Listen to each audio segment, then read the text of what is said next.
Sleeper pick out of the, at least to make it to the Eastern Conference Finals, could be Ottawa. I think the pieces are finally falling into place, and Austin Matthews now coming into the season fully healthy. I think Nylander's going to be really good, and I think Tavares has less pressure. Sidney Crosby will not finish the season a Pittsburgh Penguin. I was going to put Crosby gets traded by the trade deadline, but I was like, I don't know if I'm going to touch that button, and you just fucking touched that button.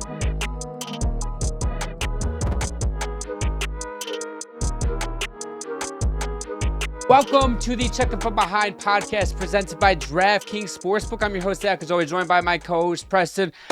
NHL hockey is fucking this week. We're talking regular season hockey. Starts the 8th of October. That starts like Tuesday, right? Maybe it is Tuesday, yeah. Yeah, today's the 3rd. So maybe it's the 6th then. I know it starts, I think, no, Tuesday or it's the Wednesday. 7th. It's Tuesday. I know for a fact it's Tuesday. Yeah, it's like a 5 o'clock game. It's a Blackhawks why do we, and first off, why Panthers. do we have the Panthers playing the fucking Chicago Blackhawks? I Like don't- on a 5 o'clock on a Tuesday. I get like the NHL wanting to play the Stanley Cup champion the first game of the season, but like fucking match them up against Well, the better it's because opponent. ESPN's having a triple header, and they didn't want a game. 5 o'clock Blackhawks Panthers, 8 o'clock Penguins Rangers, whew. Yeah. And then 10:30 Avalanche Kings. So those are all ESPN. So You know what I think the NHL should do with that is if they really want the Stanley Cup champion to play the first game of the season, why don't you just have it on a lone night? Like it's the only game at like 7 I 8 agree o'clock. with you. Especially like if you're gonna start the season on Tuesday, just have it be like 7, 8 o'clock banner raising ceremony. Like they're the defending champs. They earned that right.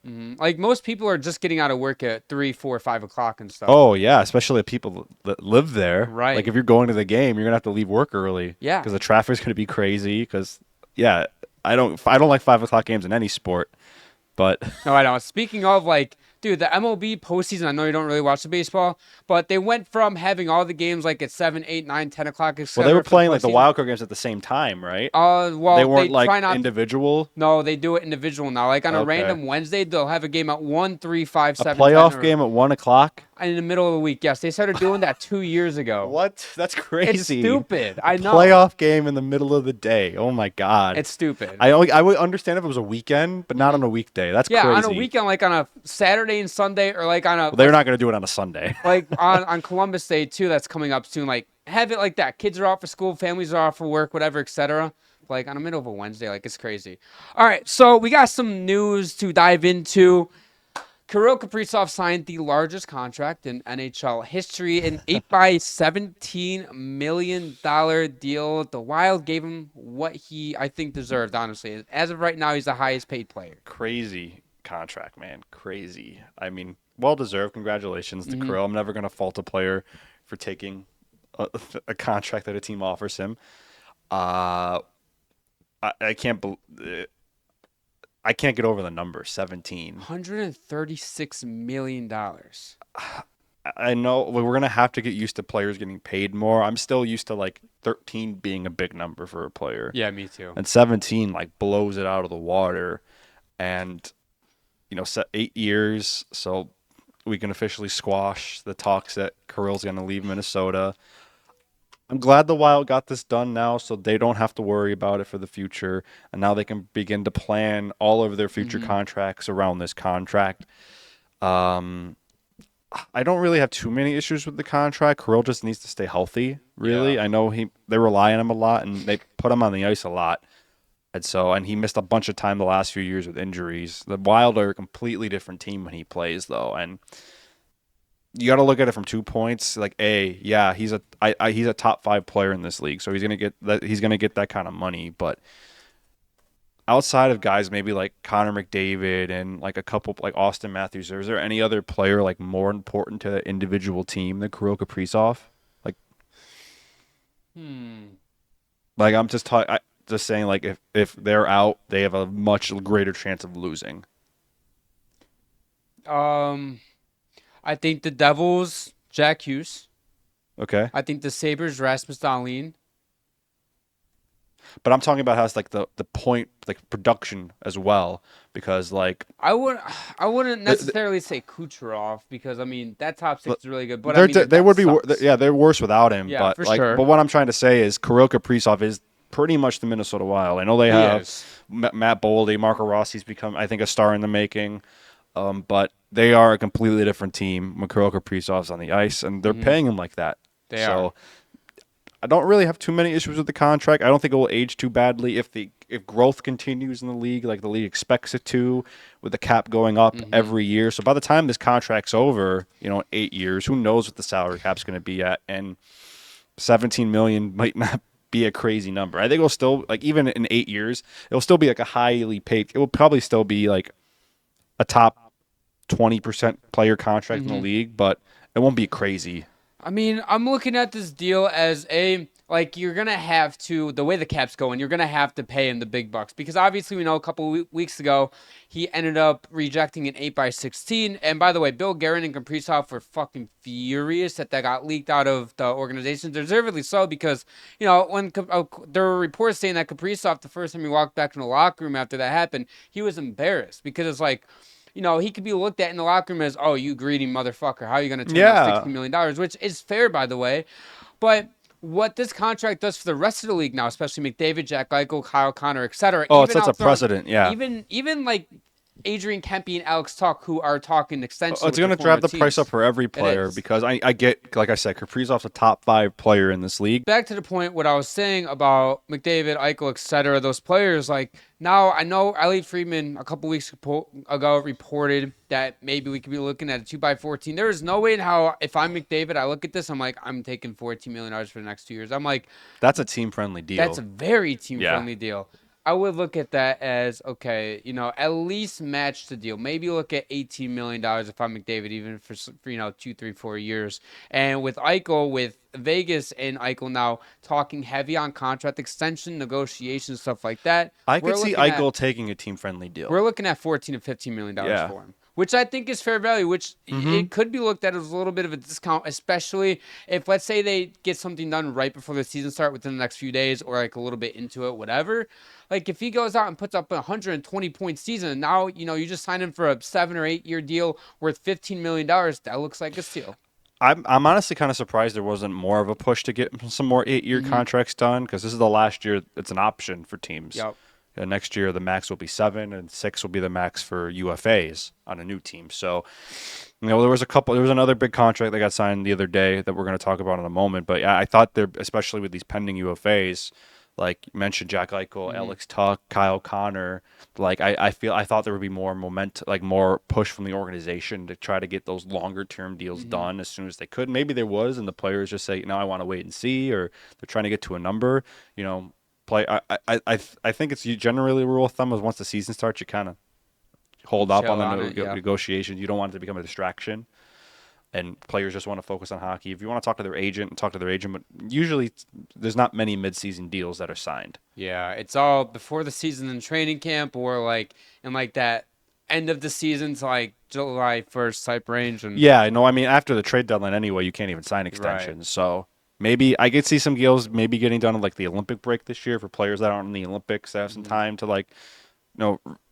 renegotiate some stuff, or like Carolina signed some players to contract extensions when they were in between playoff rounds, because technically they were allowed to. Yes. Once the playoffs start, you can re-sign players. But yeah, I thought it would be more of a push to get more contracts done. I mean, I look at this too, like, now we're looking at Adrian Kempe. He's going to be getting 11 to 12. Alex Tuch is in that double-digit number. He's probably going to be getting $10 to $11 million, etc. And the Jets and Kyle Connor started talking earlier about extensions as well. I mean, he could be around the Jack Eichel range, maybe a little bit lower too. Like, again, like, it's going to have an effect on the entire NHL, have a ripple effect. And Kaprizov, he completely set the mark to how it's going to go. And now you're looking at guys like Luke Hughes, who just signed a new contract.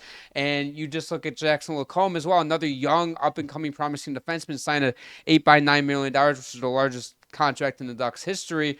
Like, those two guys now, teams are starting to get ahead of these contracts. Oh, for sure. You got to do with these young players like Drake Sanderson in Ottawa and Owen Power in Buffalo. Like, those are two examples of teams trying to get ahead of a contract. Where, Dustin Wolf in Calgary. Like, if a player wants to be there and you think they're going to continue to grow, you just get the deal done. What do you think on a Luke Hughes deal? I like it. I don't really have an issue with it.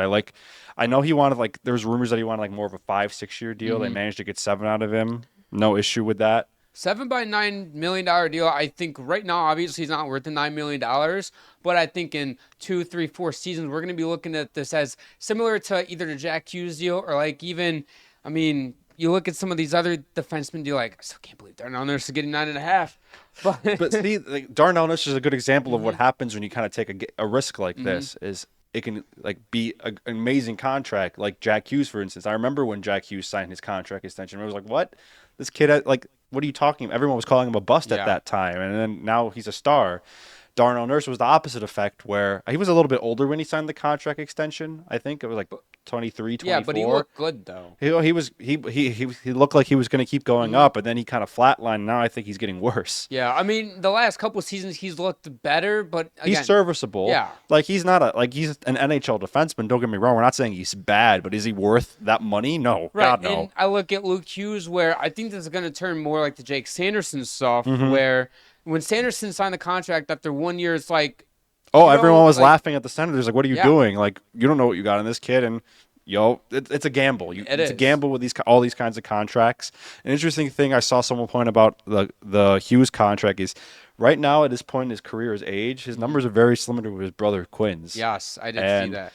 If his contract, if he can keep getting better at the rate that Quinn got, that's $9 million is a steal. It is, and I like that comparison. It is just like kind of the first big boy contract that Quinn got, and outside of like offensively, Luke Hughes, like you said, is on par with Quinn Hughes. Defensively, Quinn was a little bit better, but you have to also look at this too, where going into Vancouver, Quinn was basically already the number one defenseman. Luke Hughes doesn't need to be that right now with Dougie Hamilton and Brendan Dillon and these other vets being in New Jersey and helping kind of guide him along. Like his first couple seasons, he has looked better than what some people may have expected. I think Luke Hughes is going to keep getting better and better and better. I think this is a fine contract. It could blow up in their face, but I don't think it will. You're right. And going over to Jackson LaCombe's contract, which I kind of found that as a shock. There was nothing on that at all. And I mean, again, another case of the Ducks want to get ahead of these contracts. They want to quote unquote pay them long-term deals now, because if Jackson LaCombe truly turns into a top-tier defenseman in this league, a franchise defenseman for the Anaheim Ducks. Again, $9 million looks like an absolute steal for the Ducks coming 3 years from now. That contract kind of came out of nowhere too. I found it kind of funny that they were hardlining Mason McTavish so bad about the contract. Literally took him till like a week before the season started to get a contract signed. And then LaCombe, I believe he's on the last year of his entry-level contract, right? Yeah. And they just get that as soon as McTavish is done. It's okay, let's get you signed. And they get it done in a day. And with the Mason McTavish stuff, we heard like 3 days before, he's skating with the Ottawa 67s. There's nothing even close. 1 day later, it's done. Like, that's how fast it can progress. And Jackson LaCombe, by the way, at 23 years old, I'm looking at his advanced hockey stats with like percentiles and everything. Everything's in the blue here, which is really good. Well, the analytics back it up. I think a lot of people don't really know a lot about him because he plays for the Ducks. Yeah. Which they haven't been very good, and they don't have too big of a pull. They don't really get many national games, and they play really late. So I really don't watch the Ducks very often. Do you? No, I don't. Yeah. I don't. I mean, they're a fun team to watch when I do watch them, but I mean, having to work every morning and having them play at 10 o'clock for 50, 60-plus games, like, it's a no-go for me. Especially when they're more towards the bottom of the standings, as they have been the last few years. But, I think this is another contract I think that will age gracefully. The numbers back it up that he's gotten better and better every year, and the Ducks clearly believe that he's going to keep getting better, and they view him as a number one defenseman.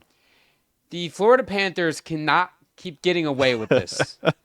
Nico Mikkola for 8 years signed for $5 million.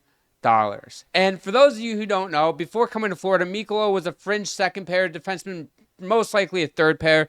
He comes to Florida. He is a shutdown defenseman for them, pure shutdown defenseman for them. One of the best defensive defensemen in the league. Florida has turned his career around, and they're like, we'll give you $5 million. And he's like, I'll fucking take it. And I want to bring something up real quick, because when Elliot Freeman on the 32 Thoughts podcast brought up about the whole like taxes thing, because obviously Brad Marchand about a month ago said that if it wasn't for the no taxes No, none of the three major Panthers would have been I think there's a kept. little bit of truth to that. I think it's more Bret Hart kind of being an ass a little bit and making Yeah, and trying to get that's people him. going. Yeah, That's him. That's him. I yeah. love that for Brad.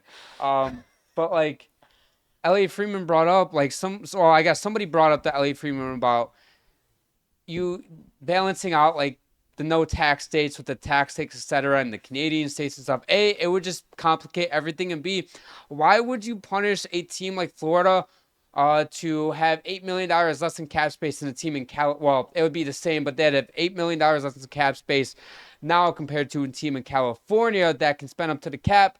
But then Florida can't spend up to the cap because of no taxes and everything, and that would be There's nothing the NHL can do no there about the isn't. tax stuff. I think if they tried to, it would be too complicated, especially in the states. I'm not too familiar with the Canada stuff, but taxes.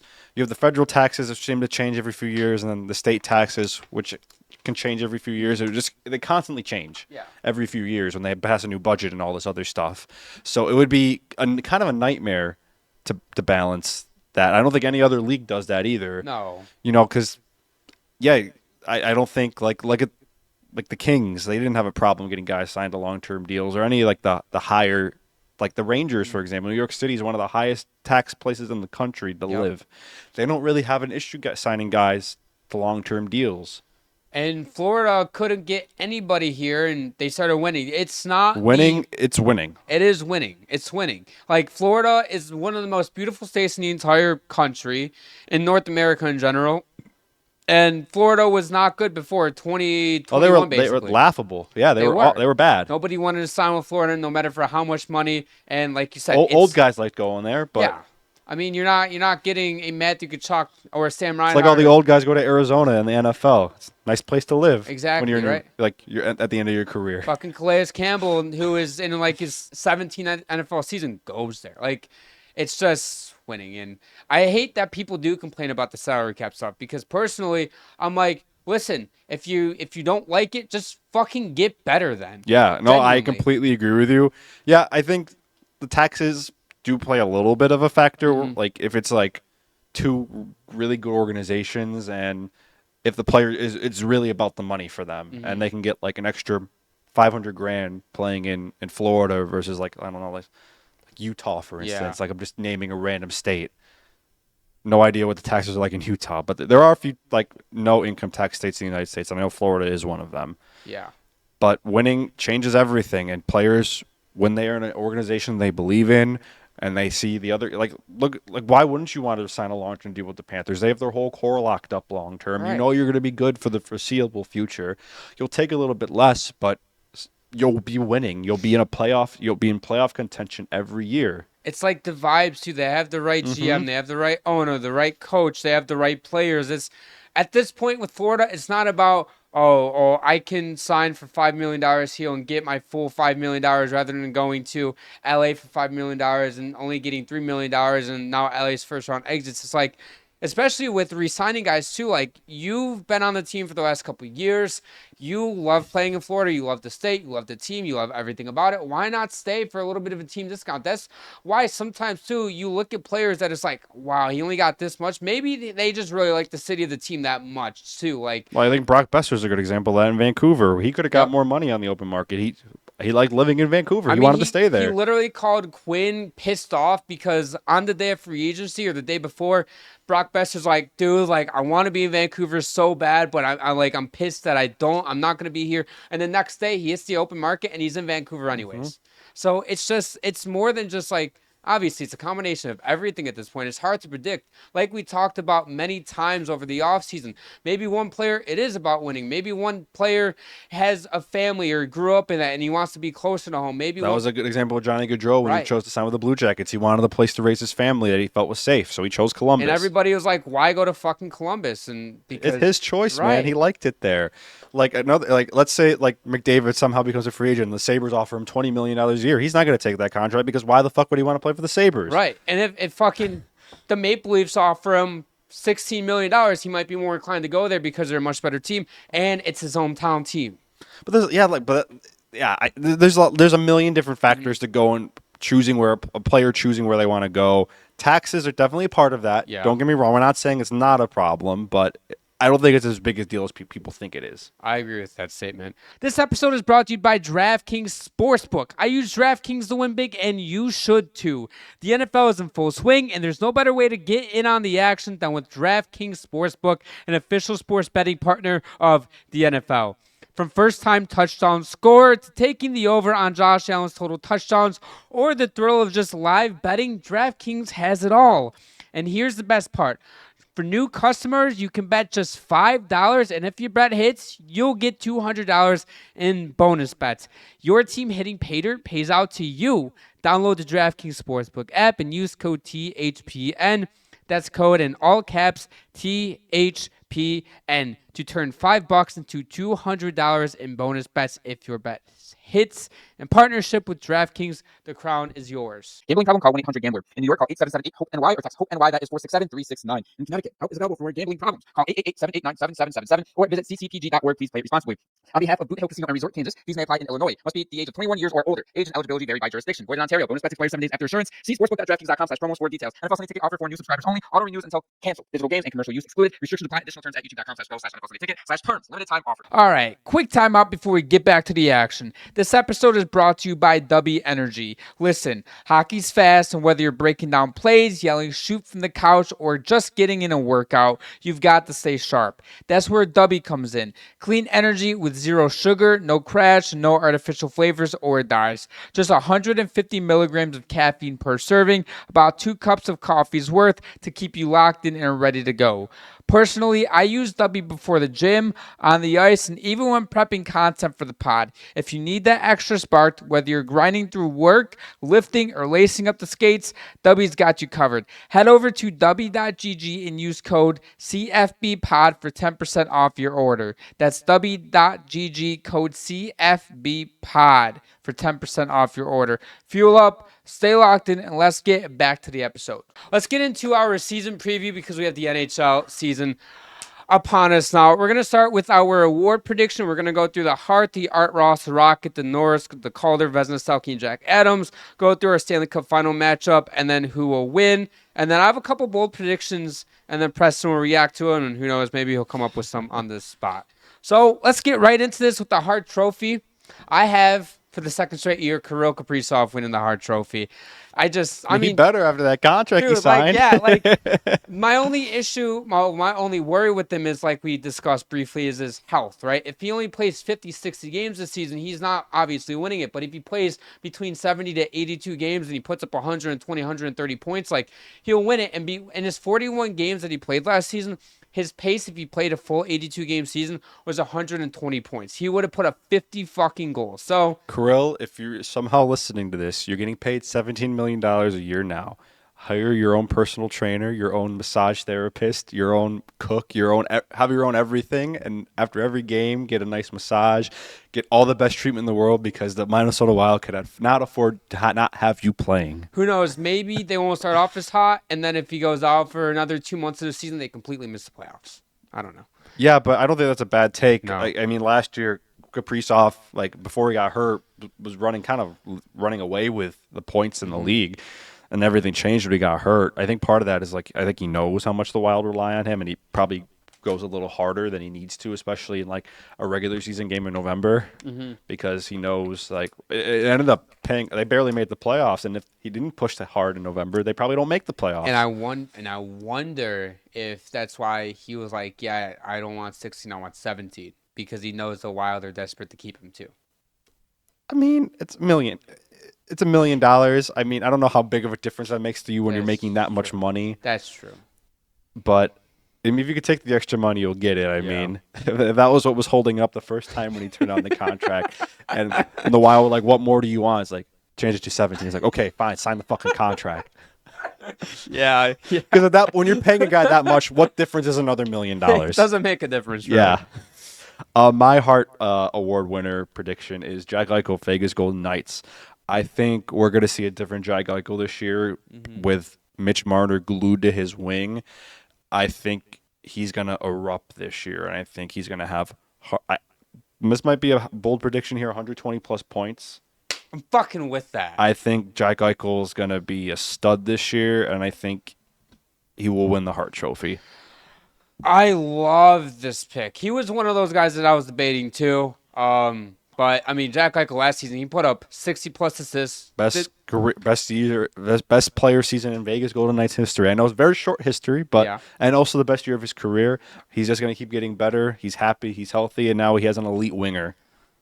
Putting Mitch Marner on his wings is just going to accelerate both of them to another level. I think there might be some growing pains at the beginning of the course. season, learning how to play with each other. I mean, thankfully they've played together in the preseason as well, and they've had some early sparks, but maybe a little bit slower season. But I think once he gets going, man, he's going to be hard to stop. I bet you there will be a stretch sometime right after the new year where those two have separately probably 20 points in, like, we're talking 12, 13 games.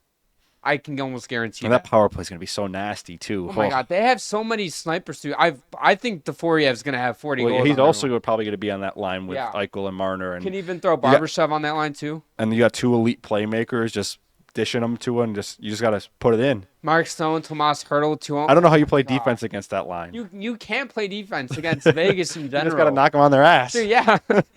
Moving on to the Art Ross Trophy. Speaking of Jack Eichel, I have Jack Eichel winning the Art Ross, dude. Again, I think 120+ points this season, which we both might be a little bit super high in Eichel. But man, dude, I really think 130 points for Jack Eichel. I mean, isn't everybody really high in the Vegas Golden Knights right now? I know they're like the hot pick going into the season, deservedly so. But 130 points would kind of blow me away. That would be insane. But, yeah, I don't really have an issue with that pick, considering I just picked him to win MVP. But for my Art Ross, I'm just going with the easy option, Nikita Kucherov. The dude's just a machine. Yeah, he does not stop. He's been so consistently good for so long. Like he won the Art Ross last year, and I feel like nobody really talked about it. Everybody expected it from him. I mean, I think people were like a little surprised he didn't win MVP. I wasn't super surprised with that year Hellebuck had. Yeah. I think he was second place for MVP. The dude's just is a machine. He produces so much. If you look at the score sheet for most Lightning games, his name is on almost every goal. Guess how many 80+ assist seasons he has? 6. 4. Yeah, that's crazy. It's insane. I mean, dude, he's had 80+ the last 3 seasons, 83, 100, and then last season 84 assists. Dude, like I said, he's so consistent. He is. It's hard for me to pick. There's a few guys in this league. You'll see with my awards. There's a few guys that it's extremely hard for me to pick against them. I know they're the betting favorite, and they're the betting favorite for a reason. I mean, it is fun to pick like I want to predict that this guy's gonna win it when everybody's picking this guy, and etc.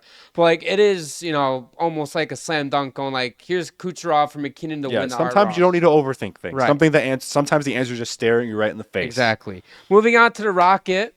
I have David Pastrnak winning it, dude. This dude can put the puck in the back of the net at will. I'm looking at him, Austin Matthews, Leon Draisaitl being the 3 guys. It's really going to be a tight race as long as all 3 stay healthy the entire season. Yeah. And I mean, dude, 50+, 55 goals, I think is a very, very solid bet for David Pastrnak. I agree with you as well. I also picked David Pastrnak to win the Rocket. Guy I was thinking really a lot about, this kind of a sleeper pick, was Tage Thompson. I was thinking him too. Dude, he had 44 goals last year. Yep. And he's going to be on a mission to make Team USA. But anyway, getting back to Pastrnak, I think we're going to see even more offense out of him this year, especially the Bruins aren't going to be great this year. Yeah. And I think Pasternak's going to put a lot of pressure on himself to make up for those empty spaces in their lineup.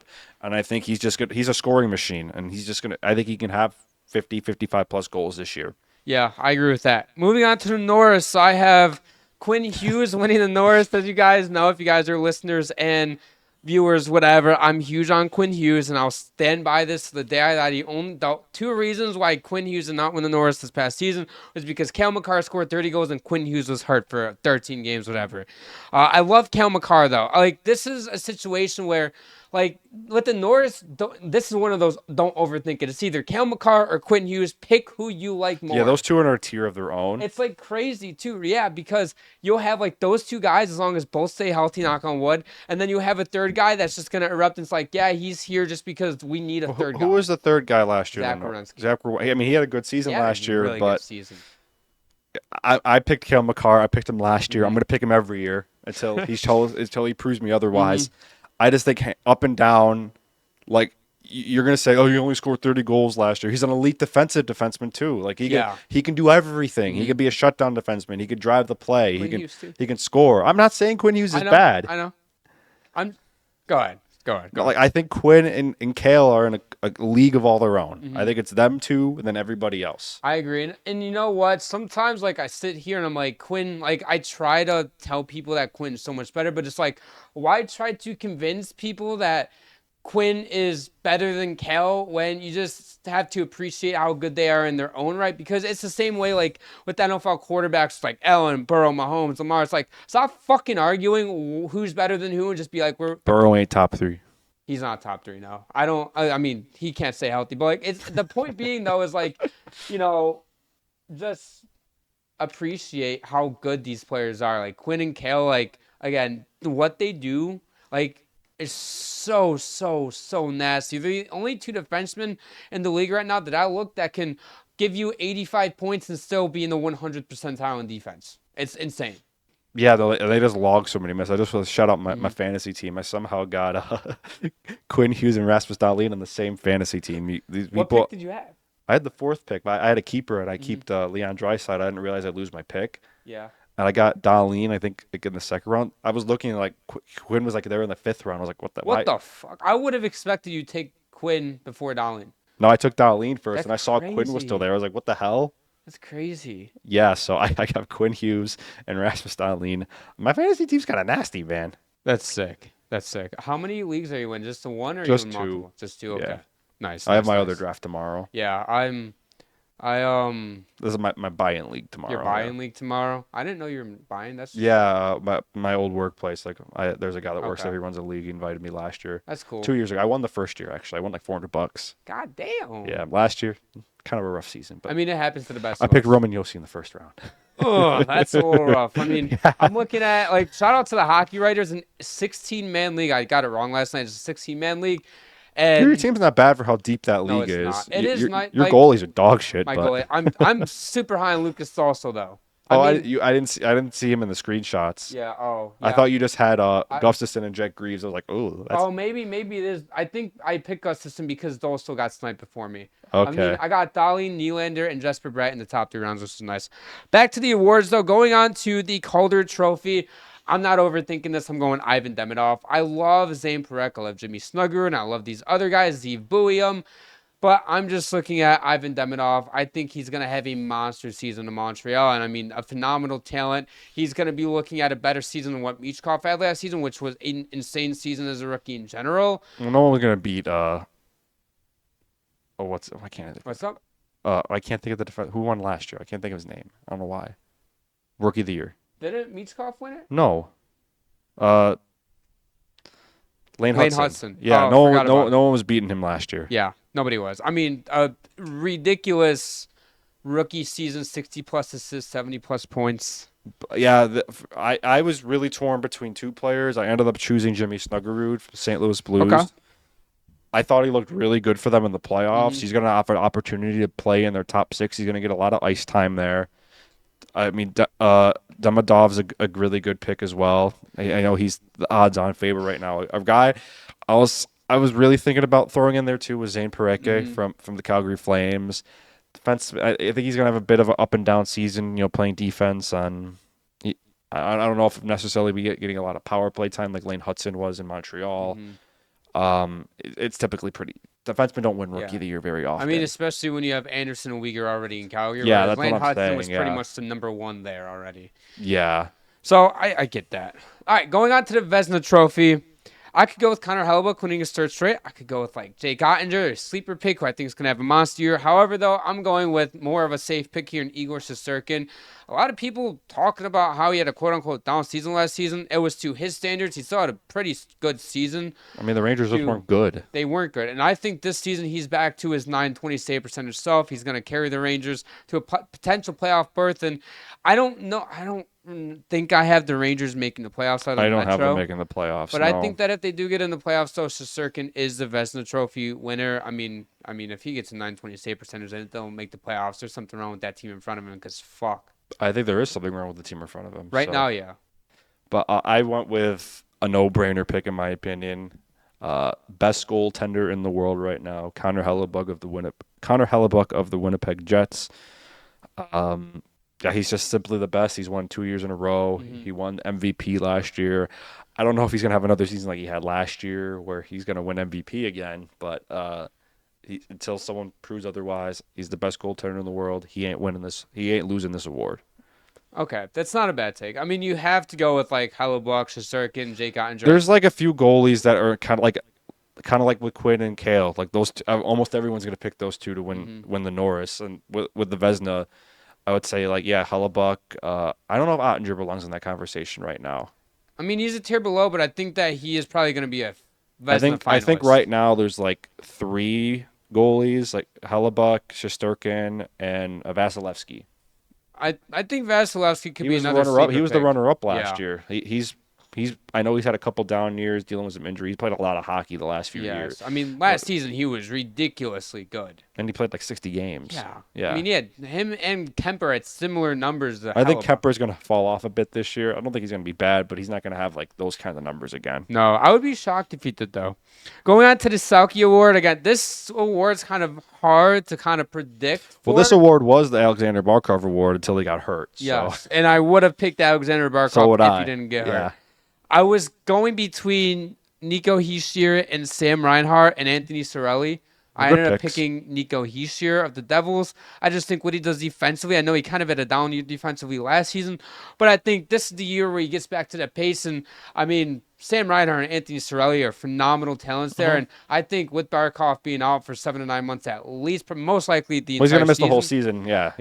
You're looking at, I think these are the 3 guys that are really going to be the finalists. Yeah, I picked Sam Reinhart to win. I think what really pushed me to make a decision is Barkov being out, and I think Sam Reinhart's going to – a lot of guys on the Panthers forward are going to have to step up their game, and I think Sam Reinhart can and will, and I think, he's going to step up his game in all facets, and I think he's going to be, I think almost unanimous Selke winner this year.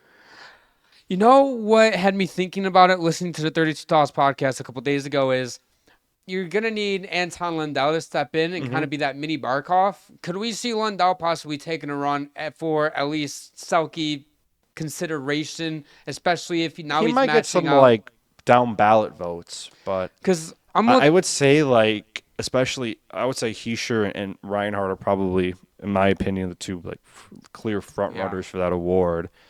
He's gonna have to really like step up his game. I know he's pretty decent numbers analytically, defensively, but I know those other guys are no like a league above him. Yeah, going out to the Jack Adams Award. I have John Hines of the Minnesota Wild winning it.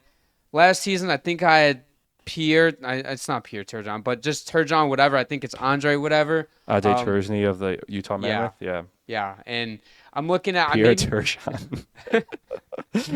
Wrong guy, guys. Wrong guy. So I look at the Minnesota Wild, where if they end up getting that 3rd spot in the Central Division, which I think they will, as long as Kaprizov stays fucking healthy, mind you, I think John Hines can go out and win it. And maybe I'm, again, being a little bit super high on the Minnesota Wild like I had the last couple seasons. But, I mean, you could also cast out other votes to guys like Bruce Cassidy or, I'm not going to say his name, but the Utah coach. Maybe even Rick Tocchet at Philly if they overperform a little bit. I mean, Philadelphia would have to make the playoffs. I think that if I don't think Philly's going to be good. I had them finishing, I think, 7th in the Metro. Yeah. But, I mean, I think Rick Tocchet would be whatever. Even Scott Arneal of Winnipeg, too, if they have another really good season, especially without Ehlers. So there's a lot of good coaches, but I'm going with John Hines. I don't remember who I picked last year. I honestly have don't no remember. idea. Yeah, but not that it matters. I am picking Andre Turgeon of the Utah Mammoth. I think the Mammoth will make the playoffs this year, and I think that's going to give him a lot of consideration anyway. I think what will slam dunk make him the winner is if they finish at the top 3 spot in their division. Woo! If they finish top 3 in the Central Division, yes, he will be for sure. And if they finish top 3 in the Central Division, I will be so fucking wrong on them because I don't even have them making the playoffs, which would be insane if they got past. Like Colorado, especially, or Minnesota, or Dallas, or Winnipeg. While we're talking about Utah, I just want to bring up something real quick. So, Zach and our friend Chris are very, very high on a long time on Connor Ingram, goaltender for the Mammoth, and they were like, "Oh, if he has a good season this year, Utah might be dangerous." They just traded him to the Edmonton Oilers for nothing. Yep. And they even retain salary on it. So I'm looking at this as the goaltender of the future for the Edmonton Oilers. But like last offseason though, dude, I put Connor Ingram in my honorable mentions for top 10 goaltenders in the That league. was wild. That was And wild. dude, I was so fucking on like he's gonna take Vermelka's job and he's going to look good. And then a month into the season, it's like here's a player's assistant program, and I'm like shit, there he goes. Now he's not good, and now he's currently the He's a decent backup. Like I wouldn't feel comfortable with him being my long-term starter. Stuart Skinner's a decent backup. Well, that's the thing with it makes sense with Edmonton because they don't have a starting goalie Yeah, right now. no. They have three like Stuart Skinner. You never know what you're gonna get. Yeah. Calvin Pickard's a backup, pure backup, and Ingram's a backup. Ingram's there in case one of them just complete. Oh, they're not gonna do anything. Well, the to thing Skinner, is, like a lot of people were saying, like, oh, why didn't Edmonton just claim him off of waivers? Because then they couldn't send him down in the minors. He'd have so now that they waited on waivers, he got through waivers and they traded for him. They can send him right down to the AHL, so he'll be their AHL goalie, and then they can call him up if Skinner or Pickard get hurt or they're playing like dog shit. Yeah, you know what? Like I'm off the Connor Ingram wagon clearly, but I'm kind of rooting for him. Like if he goes on to the AHL and like tears it up, And like the trade makes sense for Edmonton, especially because they got him for nothing. right, like, it doesn't hurt. Right, it doesn't hurt. Because they need a goalie really bad right now. Bang, we're going to the Stanley Cup Finals matchup. This is what everybody's been waiting for. I know a couple of my buddies will absolutely love what I'm going to say for 2 seconds. The Vegas Golden Knights against the Toronto Maple Leafs. What the fuck, man? That's what I said. We did not talk about this beforehand. No, we didn't. I'm sorry, my Toronto Maple Leafs friends and everything. I have Vegas winning in 6. I didn't know we were doing game predictions, but I have Vegas versus Toronto, and I also have Vegas winning. I'll say in 7. I'll give Toronto the 7th game. I mean, too, like especially with Barkov being out, I don't see that. That changes everything. That changes does. everything. I don't think I don't see Toronto losing to Carolina. Although Carolina's been there, done that in the Eastern Conference Finals many times. I'm really curious to see what Toronto's going to look like the first couple months of the season without Mitch Marner. It's going to be very different. It will be. I mean, this is a season where I think Matthews is going to be like a prove it. Like him and Nylander are going to be like a fuck you, type of thing. And I think their depth too is going to help the Maple Leafs propel them. Getting Nicholas Swan the signing train, getting Matthias Maselli, and now you have Scott Lofton for a full season. They have good goaltending now too. I think Lofton is out week to week with the injuries, so They'll be okay. Yeah, he'll be fine. But yeah, like they just got a new contract done with Stolarz, extended him. They have Joseph Wall, who's a solid goaltender. So, I mean, I think the pieces are finally falling into place, and Austin Matthews now coming into the season fully healthy. I think Nylander's going to be really good, and I think Tavares has less pressure, like you've talked about in previous episodes, where now on just a smaller contract, he doesn't have as much spotlight on him. So, I mean, you're looking at a team as they're probably going to come out of the Eastern Conference unless Carolina gets their shit together. And I mean, I really think it's those two teams. Like, I don't see any other team really competing with them. Yeah, in the East, I would say, with Barkov being hurt, because we knew that Matthew Tkachuk's going to probably miss half the season. I didn't think that really affected things too much as long as he was there for the playoffs. But I know the timeline on his injury, like short term, is 7 months. I don't see a world where Barkov's playing hockey in 7 months. I agree. Not with an ACL injury. I know science and medical recovery has come a long way since then, but I don't think it's a good idea to rush an injury like that. I mean, it's fine to just keep him out for the season, especially when you've already been to 3 straight Cup finals. If they get like deep in the playoffs, which they very well could, they're still a great team. Yeah, they're still deep. I mean, we'll see if Matthew can even stay healthy after he comes back. He's had injury issues in the past, regardless of this one as well. But I mean, he could if Florida makes it to the conference finals. I could see Barkov potentially playing in there. It'd still be a long shot for me. Yeah, I'm with you. And, in the East where it feels more closed off, in the West, even though I think Vegas is going to run through everybody, you still have Dallas, Edmonton, Winnipeg. I'd say the East is far weaker than the West right now. Very much so. With the top teams. Because you look at the Metro Division, I really can't make an argument for any team but the Carolina Panthers. Like Carolina Panthers, I don't even think they beat a hockey team of football right now. But Bryce Young sucks. Yeah. But the Carolina Hurricanes, I think a healthy Devils team could give them a challenge. But I think up and down their whole roster, they're the best in that division. They should come out to the Eastern Conference Final out of that Metro bracket, unless the Panthers make the playoffs and they're in that Metro bracket and potentially upset the Hurricanes in the first round. Call me crazy for this. I sleeper pick out of the at least to make it to the Eastern Conference Finals could be Ottawa too. A sleeper pick. Now I don't think they will, but I mean a team that's only getting better. They got the playoff taste. They have the goaltender. They have the Yeah, depth. I think Ottawa will be better this year. I really liked the fight I saw out of them in the playoffs last year when they looked like they were going to get swept. And Yeah. they ended up forcing 6 games. They almost forced a 7th game. Like they fought really hard. I think they learned a lot from that. I think they'll be back. I think they're probably going to be locked into a 2 or 3 spot against probably Tampa Bay. So we'll see what happens there. But yeah, Toronto should come out of the Atlantic. I think the only team that will give them problems would be the Panthers, and we'll see. Like, I still think the Panthers are going to make the playoffs. Me too. I don't know. Maybe people are going to crucify us for this, but I think they're much less threatening without Alexander Barkov. I know they have a really deep team. They have great players, but he just does so much for them. I don't think that's a bad take. Like the Panthers without Barkov are just they're a much worse team. Like they're just, still great. Yeah. Don't get me wrong. I think they are still a playoff team. I think I think they'll either get the 3rd spot in the Atlantic or they will be a wild card team. I would be shocked if they didn't make the playoffs. They'd have to have a lot more things go wrong. I want to move on to the bold predictions if you're cool with that. Yeah. So I'm gonna start off here with the Panthers make the playoffs. However, though, they are a first round exit. I don't think that's a crazy take. You don't think that's a crazy take? Depends who they play. If they lost to Ottawa, I'd be kind of shocked. But that would be fucking insane. Yeah. Or if they lost to Tampa Bay, I'd be shocked. Something like that. Or if they lost to any team in the Metro, I'd be shocked. I think Carolina, if they had to play, can you imagine being the Hurricanes? You win your division, and then you have to play the fucking Panthers in the first round, and Barkov is somehow back. It's like, dude, if Barkov's back for the first round in the playoffs, dude, they shot him up with something. They gave him a new fucking knee. That would be fucking wild. Yeah, but I don't think that's a bold prediction. I think it's kind of mild. Okay. All right, we'll go on to another bold prediction here. This is definitely hot. Dustin Wolf is a finalist for the Vezina Trophy. Yeah, I think that's a little crazy. That is not crazy, dude. I think he's a good goalie. Mm-hmm.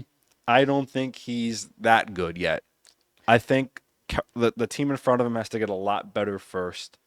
Can he be that in like a few years? Yeah, for sure. Not this year.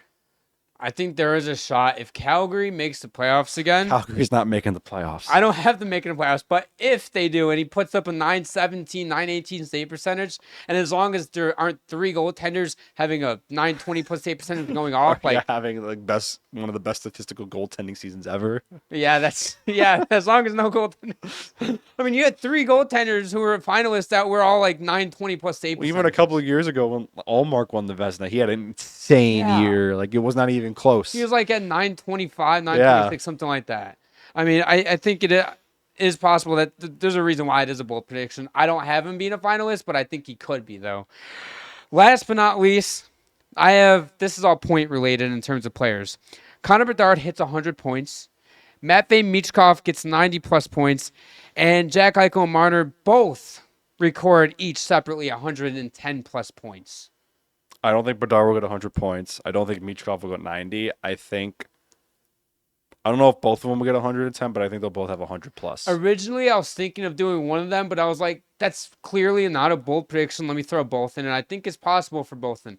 And I think if Connor Bedard gets 100 points, that would be shocked.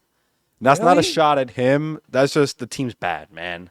I think that this is it's his 3rd season. What, he had like 60 points last year? Yeah, but he looks so much better in training camp in the preseason. Okay, let's see him in a real game. All right, fine. He'll get 3 points in the first game.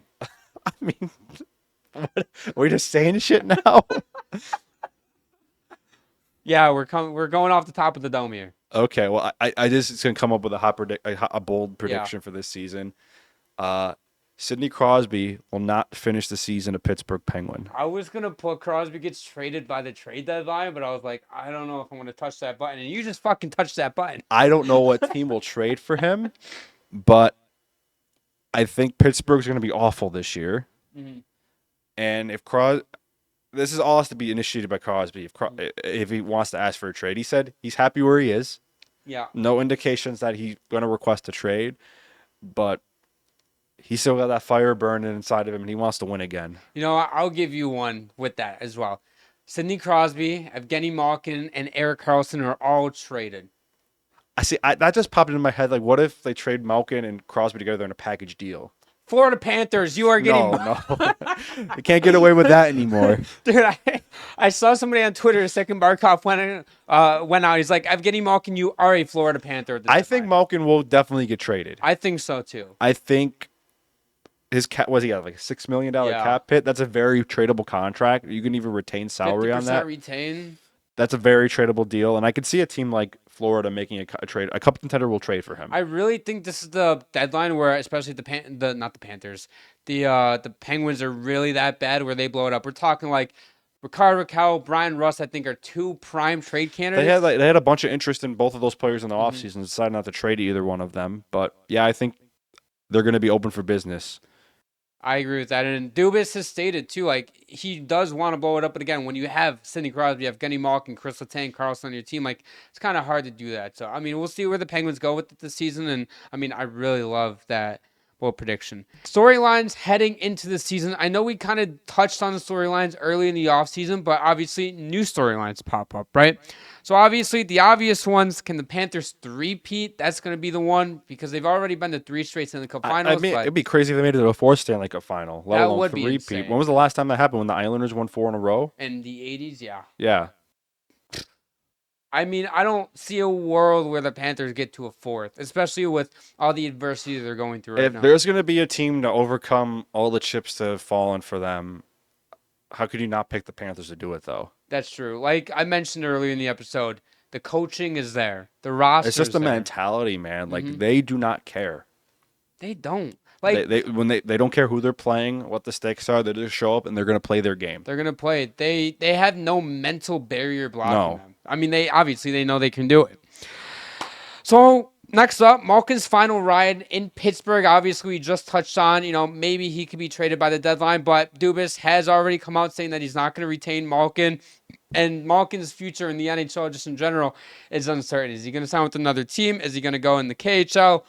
Or just plan out retire? Like, at this point, though... I think it depends how this year goes for him. If he can, have, a 60, 70-point year, I think he could play another year or two in the league. Yeah. If he starts to kind of, dip downward, I think a team will trade for him. I think he'll have his list. He has a full no-movement clause, so he'll essentially get to pick where he gets traded to. This could be another Brad Marchand situation where... A, obviously he's gonna pick where he wants, but also B, it's gonna be like, okay, he's getting up there in age, he's been in the league for 15 plus years, and we'll see what happens. Maybe let's say he gets traded to a team and they're like, here's another 4-year, 5-year contract worth X, low AAV, and then it's just kind of like ride it out, and then he gets thrown on LTIR or whatever. I do think this will be his last year in the NHL, though. I don't think he's gonna retire. I think he is gonna go back to Russia, though, and end his career there. Yeah, for kind of pull what Pavel Datsyuk did and Jaromir Jagr. Well, I know Jagr didn't go to the KHL, obviously, but I mean, he left the NHL to go play in Czech and everything like that. Last but not least, Marner joins Eichel in Vegas. And I added a couple. You added a couple? Yeah. Oh, I didn't even see them there. What was I took Ovi's last ride, McDavid watch, and how different the trade deadline is going to be this year with the trade deadline is the going to new be salary very cap different. rules. Yes. So yeah, you go on with Mitch Marner. Yeah, you look at. I know we already touched on Marner and Eichel a little bit in Vegas, but you have the top free agent in the entire league. You end up doing a sign and trade. You only give up Nicholas Waugh for him, and now I think they will miss Waugh. He's a good depth player. Yeah, and now... I mean, obviously, you're going to Mitch Marner, so you're not going to be too upset. I mean, Vegas has the firepower, dude. It's insane. It's going to be fun to watch Marner in Vegas, and it sucks that he doesn't return to Toronto until, fucking January, because that's going to be a must-watch game, though. It is going to be a must-watch I just want to see how the audience is going to react. I think they're going to boo the hell out of him. I think you're going to see a million fucking boos. I hate that, too. Mitch Marner... Over-under how many jerseys get thrown on the ice? 6.5. I'll take the under. Okay, yeah. I was thinking higher, and I think even 6.5 is kind of too Jerseys too expensive to be thrown on the ice, man. That's right. I mean, a lot of these fans don't give a fuck. Dude, I'm not. That jersey's like $300 now. Maple Leafs fans are rich. No, they're not. They're fine. Their tickets are $300 for They 300 like take out probably put it on Klarna or something like that. Oh my God! All right, you go ahead. Yeah. So a couple I added is this Ovi's last year in the NHL. There's a lot of rumors over the summer that after this contract is over, this is the last year of his deal, that he's just going to call it a career. Doesn't really have anything left to prove, and I tend to agree with that. Yeah, the only way that Ovi stays for another year is if he's really adamant on hitting 1,000 goals. But I mean, I know there was, I don't know, it was an interview or whatever, but I mean, he breaks the record and he kind of said that he just wants to retire after that. And with it being the last year of his deal, I really think there is no way in how that Ovi is in the NHL. I mean, he might pull the same thing with Malkin and go and play in the KHL for another I think couple years. I don't think he's going to stop playing. Yeah. I think when he goes back to Russia to play in the KHL, he's going to be the king of the world. He's going to be a god. Mm-hmm. Crazy work. Well, he's like a national hero there. He is. The greatest goal scorer of all time. Yep. But another one I had is you're gonna hear this all year until something changes with it, is Connor McDavid and his contract. Is the longer he's not signed, the more chatter you're gonna hear about him leaving. And I kind of hate that about the media. Now, I technically call myself, like, I'm part of the media and everything. We are the media, yeah. No, that's true. But, like, we're not going to talk about it. Exactly. And, I mean, is there a world where McDavid could leave Edmonton? Yes, but I think there's a higher chance that he does stay in Edmonton. I think he will stay in Edmonton. I can't even wrap my brain around what would happen if he became a UFA. I cannot even. If I'm McDavid, dude, listen. I'm like, I want to build the drama up, become a UFA, fucking don't sign for like 2 weeks. Well, I don't think if McDavid became a UFA, he's not going to sign minute one of free agency. No. It's going to be a process where there's going to be a list of teams. He's going to fly out. They're going to similar to when John Tavares was a free agent, where he had a list of teams he was interested in signing with. He went out, flew out, met with them. They pitched him, and then he made his decision. Yep. I don't think this is going to be about money for him if he becomes a UFA. I think it's going to be where he could feel like kind of similar like when LeBron James became a free agent for the first time in his career, where I think teams actually flew to him. Yeah. And he decided Miami was the best place for him to go win a championship, and he won a championship there. All right. So list off, I don't know if you can do this off the top of my head, but list off potential suitors outside of Edmonton.